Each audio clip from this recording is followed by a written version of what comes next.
Here's a video that I've kind of made a few times, but not really and not specifically. And it's really an important video. And there's two problems with every knuckle puss out there making lens reviews and camera reviews. Here's the two problems. Number one, as I mentioned extensively, almost 100% of them out there have limited experience with lenses. I mean, it's like, well, this lens is great. Well, great. How many lenses have you owned? Well, I've owned like about 8 or 9. It's like, well, wait, what the hell do you know? There are all these people that are recommending Sigma lenses, and I go, you know what? You get back to me in 10 years when that piece of crap isn't working anymore.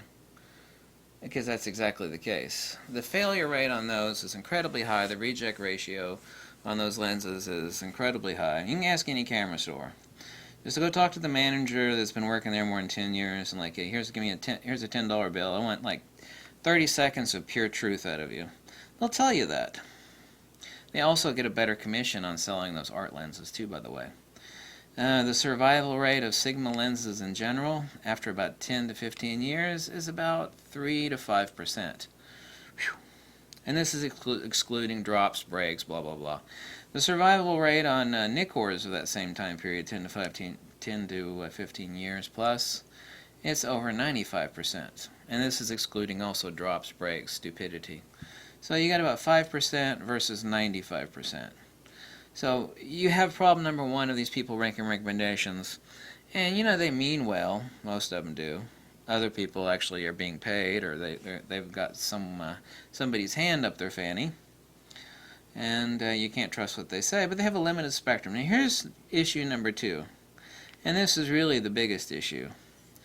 Someone will ask a question, it's like, well, I'm going to do this, and should I buy this super expensive? Well, here's a perfect example. You know, both of these are basically the same range. This one is basically $300 used, and this one is $1,000 used. So this one's 3 times as much.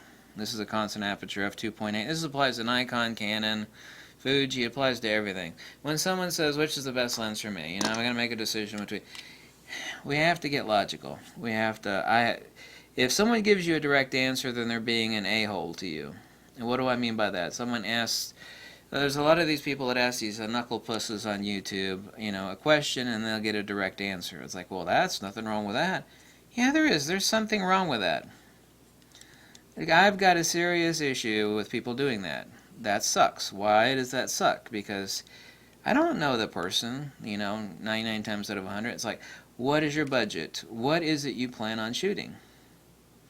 Can you justify the cost, or is it a self-rationalization? Because you look at these two lenses, and this is what a lot of people do. It's like, well, this is neat. That's coming.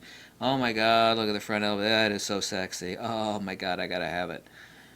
Okay, are you rationalizing something to yourself, or is it going to be something that is going to pay off in dividends because you're going to use this lens? It's like, well, I don't really have the money to be able to buy this, but I'm a wedding photographer and I'm into the Fuji system, or I'm into the Nikon system.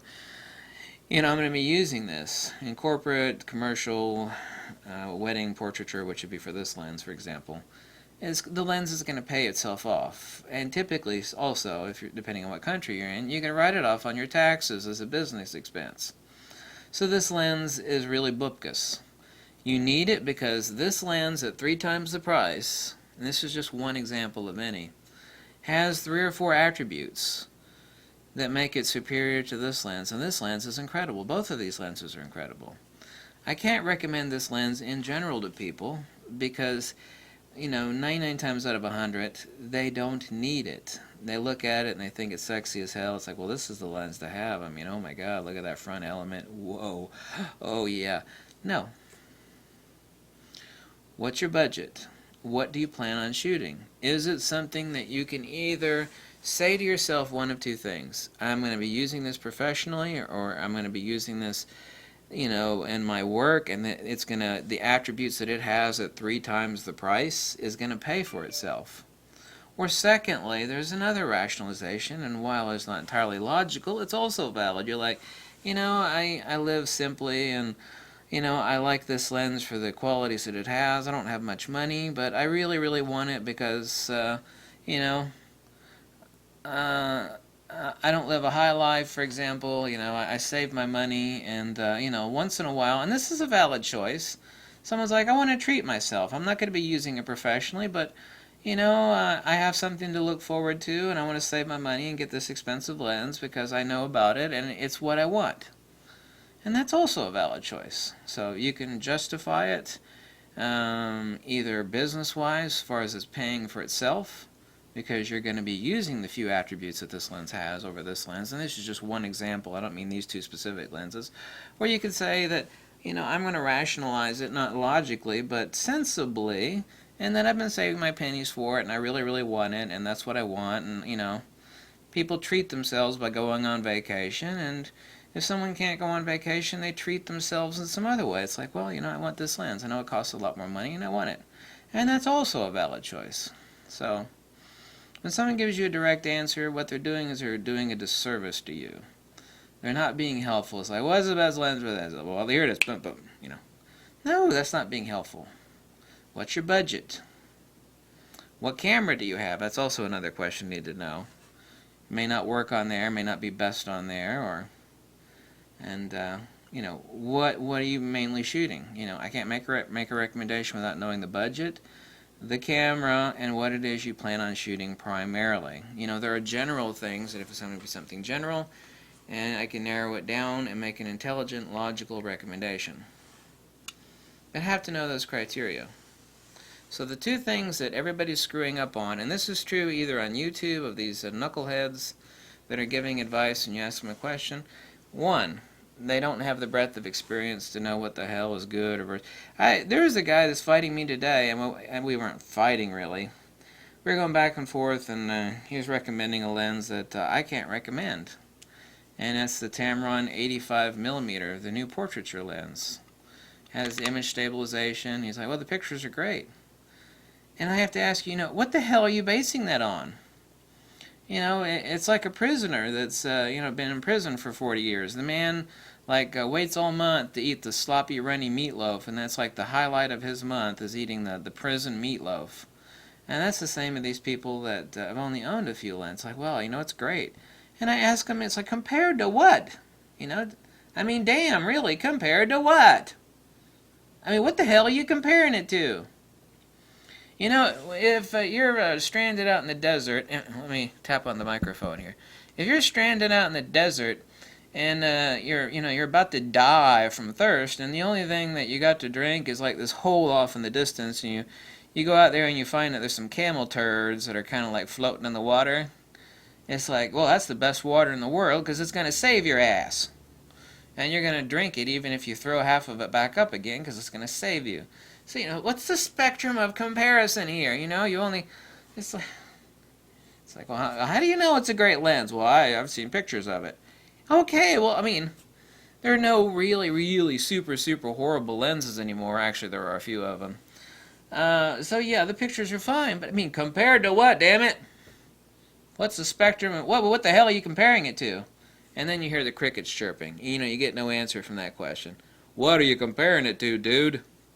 Okay, you love the pictures? Fine, go buy it. But don't say it's a great lens just because, you got no experience of anything better.